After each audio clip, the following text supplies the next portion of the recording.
everyone. So today on evolution of, I'm going to explain the a basic version of the evolution of whales. And I'm actually making this video for the Marine Science Center in Port Townsend. So I wanted to thank them for giving me a chance to make this for them. So I'm going to just show notable examples of whale evolution through this. So I'm just going to go through very significant species to show how the whales changed.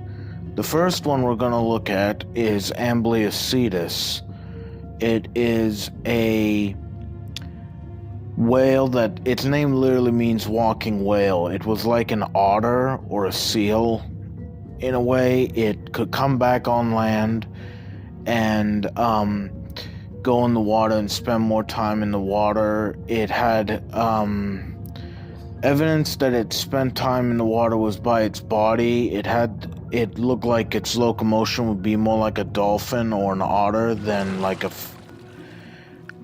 when it swam. The other thing about it going back on land was possibly primarily to give birth or rest on land, like how seals rest on the rock and stuff. There's also fossils of female Ambliocetus in the process of giving birth, with the baby's head coming out head first, indicating that they still had to come to land to give birth. And Ambliocetus, because of that, likely lived in coastal areas, and Pakicetus was discovered in Pakistan, and more fossils have shown that around that time, 50 million years ago, Pakistan was a coastline, and basically it was like California sea lions. A lot of them live there. Step in the evolution of whales is if we travel about 15 million years in the future, 35 million years ago, we see how the whales literally are now fully aquatic. In this case, we're looking at a species called Dorudon. They were part of a group of whales. I think it's called Mystacine whales. They're basically the first whales to become aquatic, and they swam primarily in America and Europe. There's a lot, and parts of Africa, what is today Africa. They inhabited an ocean called the Tethys Sea, which is right where the Mediterranean is today, but it doesn't exist anymore. There are many seas that have existed and get destroyed or merge with other oceans, and we'll see one of the reasons why the Tethys Sea no longer exists in a little bit. But Dorudon was the next step into that evolution of whale, and it has another relative who actually preyed on them, which we're about to see next. The next whale on our journey is actually one of the most unusual looking, the Basilosaurus. It was given a dinosaur-like name because when the paleontologists first discovered it, they thought it was a sea reptile, but it turns out it was a whale. It was also the top predator of the oceans at that time, primarily sharks and relatives like Dorudon. They also had these back feet that were still visible. Nobody knows for sure what they were used for, and most scientists agree now that they were completely useless or vestigial. However, this mighty predator went extinct like all the other greats. One big theory is that when Antarctica, at the same time, went to the South Pole, it caused a disruption of the climate, and when it froze over, it completely changed the ocean's chemistry, killing off Basilosaurus's primary food. It was unable to adapt fast enough to survive and died out. Whales as a whole survived, however, and after Basilosaurus's extinction, whales actually started to diversify into many new amazing forms. So we're gonna jump about 25 million years in the future to just 10 million years ago to see some whales that kind of look more recognizable. This guy you're about to see is called Acrophyseter, and he is basically an early form of sperm whale. In fact, there are fossils of this guy eating marine sloths. Like, the tree sloths actually tried being in water, and it turns out they were pretty good at it. But it's a funny link there. But it's not just these toothed whales that look familiar. The next guy you're about to see actually looks even more familiar. Next is the Euhinodolphus. As its name suggests, it's one of the first dolphins to ever exist. And the body plan clearly changed because it looks more like a river dolphin, and some paleontologists think that the river dolphins were the first dolphins to evolve, and some chose to go into salt water and some chose not to, and that's how they diversified and changed over the next 20 million years or so. Okay, we are nearing the present day at 4 million years ago, and some whales you're going to see in this time period called the Pliocene are extremely familiar, and others not so much. The first whale I'm going to show you is Obocenocetops, and it has a weird tusk jutting out of its side of its mouth, and some people think they used it as a rudder, and it's actually closely related to the narwhal and beluga whale and existed in South America.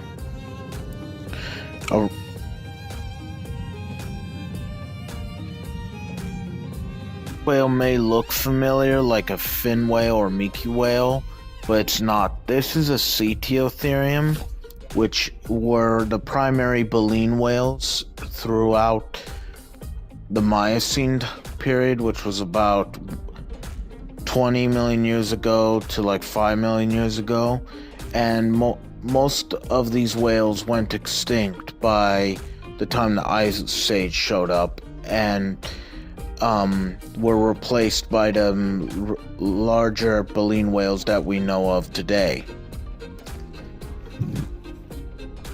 However, one Cetiothere exists to the present day. The pygmy right whale has been around for about 6 million years now, and it wasn't until 10 years ago that they did some DNA test on it and found out its genetics match more to a Cetiothere. So it turns out we have a living fossil still living today. This whale's unusual because there's not really an endangered level for him. Most people haven't seen it or hunted a pygmy right whale. So it seems to be thriving, but is also rarely encountered. It just shows how big the ocean is, with so many different creatures that we rarely get to see again, and usually only see once. One of the more mid-sized whales are called gray whales, and they have been around for the last 10 million years roughly, and they seem to have been more adapted to living in a world without orca whales, because nowadays they're often harassed and eaten by orca whales. And that brings us to our next contemporary, what the gray whales were used to being hunted by. As cliche as it sounds, sharks were one of the main predators of whales during this time. Most famous and infamous of them all is the Megalodon. Now, Megalodon, we don't exactly know what it looked like, because like most sharks alive today, they had cartilage, which is the material you'll have on your nose and your ear, as bone. And these cartilage skeletons decompose and don't preserve as well as bone in the fossil record. So sometimes we have some spinal parts, some of the jawline, and mostly teeth. And afterwards, it's kind of just guesswork on what Megalodon actually looked like, unfortunately. But we do know this was a killing machine of a predator that had likely ate small whales like the pygmy right whale and jutted up from a safe distance so fast that when it attacked the whale would be already dead by the time it's back in the water. But due to its ferocity and needing to eat a lot, Megalodon died out pretty quickly when the Ice Age happened, because a lot of these... So after a 20-year rule of the sea, Megalodon, like many of the greats, went extinct. And to this day, we still aren't sure who he's related to.